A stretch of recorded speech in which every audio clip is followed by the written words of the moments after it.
Bangladesh football দলের নতুন প্রাণ ফেরাচ্ছে তরুণেরা। হামজা, সমিত, ফাহমিদুলরা আবারও মাঠ কাঁপাতে প্রস্তুত। আগামী 9 অক্টোবর ঢাকা বাংলাদেশ জাতীয় স্টেডিয়ামে হংকংয়ের বিপক্ষে মাঠে নামবে লাল সবুজরা।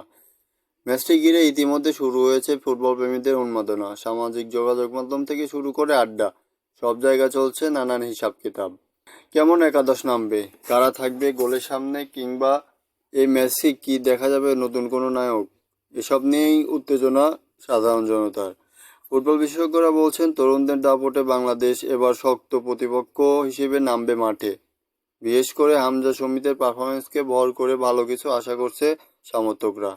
এখন দেখা যাক 9 অক্টোবর লড়াইয়ে হংকংকে হারিয়ে কি না বাংলাদেশ সমর্থকদের সেই প্রত্যাশা জবাব দিতে পারে।